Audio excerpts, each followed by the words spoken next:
மசாலா வெண்டைக்காய் பண்ணுறதுக்கு தேவையான பொருட்கள் என்னென்னு பார்த்துடலாம். நான் வந்துட்டு 300 கிராம் வெண்டைக்காவை இந்த சைஸில் கட் பண்ணி எடுத்திருக்கேன். கடலைப்பருப்பு வேக வச்சு எடுத்திருக்கேன். வெங்காயம், தேங்காய் துருவல், புளி கரைசல், தக்காளி, வரமிளகா, தனியா, கருவேப்பிலை, சீரகம், மிளகு, மிளகாய் பொடி, மஞ்சள் தூள். வாங்க மசாலா வெண்டைக்காய் எப்படி பண்ணுறதுன்னு பார்க்கலாம்.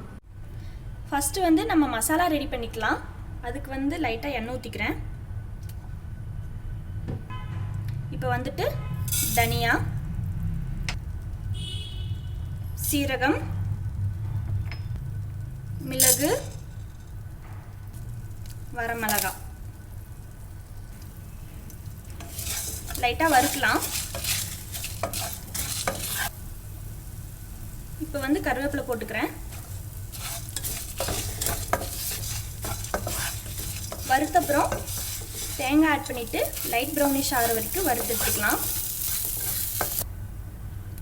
ஓகே, இது வறுத்தாச்சு. நெக்ஸ்ட்டு புளிக்கரைசல் சேர்த்து பேஸ்ட்டாக அரைச்சி எடுத்துக்கலாம். இப்போ பேஸ்ட் ரெடி ஆயிடுச்சு. நெக்ஸ்ட்டு வெண்டைக்காய் ரெடி பண்ணிடலாம். ஃபஸ்ட்டு எண்ணெய் ஊற்றிக்கிறேன். இப்போ வெங்காயம் ஆட் பண்ணிக்கலாம். லைட்டாக வதங்கட்டும். நெக்ஸ்ட்டு தக்காளி ஆட் பண்ணி வதக்கி கொடுத்துக்கலாம். நெக்ஸ்ட்டு வெண்டைக்காய் போட்டுக்கலாம். இதை 2 நிமிஷம் நல்லா வதக்கி கொடுத்துக்கலாம்.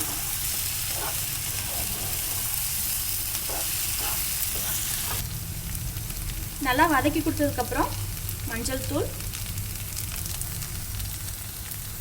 மிளகாய் தூள், காய்க்கு தேவையான அளவு உப்பு போட்டுக்கலாம்.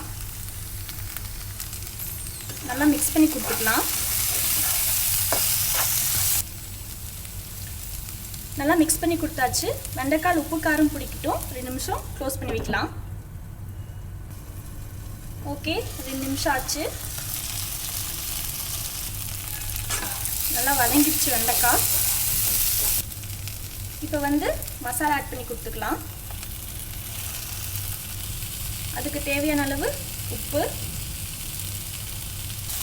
இப்போ லைட்டாக தண்ணி ஆட் பண்ணி நல்லா மிக்ஸ் பண்ணி கொடுத்துக்கலாம். இப்போ நல்லா மிக்ஸ் பண்ணி கொடுத்தாச்சு. 1 நிமிஷம் வெயிட் பண்ணலாம். மசாலா நல்லா வெண்டைக்காயில் பிடிக்கட்டும். அடுத்தது கடலைப்பருப்பு ஆட் பண்ணிக்கலாம். நல்லா மிக்ஸ் பண்ணி கொடுத்துக்கலாம். இதை இப்போ லைட்டாக தண்ணி ஆட் பண்ணிவிட்டு 2 நிமிஷம் க்ளோஸ் பண்ணி வைக்கலாம். ஓகே, 2 நிமிஷம் ஆச்சு.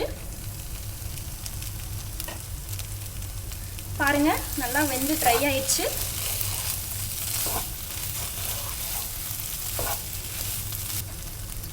இப்போ ஸ்டவ் ஆஃப் பண்ணிட்டு இதை பவுலுக்கு மாற்றிடலாம். ஓகே, நம்மளோட மசாலா வெண்டைக்காய் சூப்பராக ரெடி ஆயிடுச்சு. கண்டிப்பாக எல்லோரும் வீட்டில் ட்ரை பண்ணி பாருங்கள்.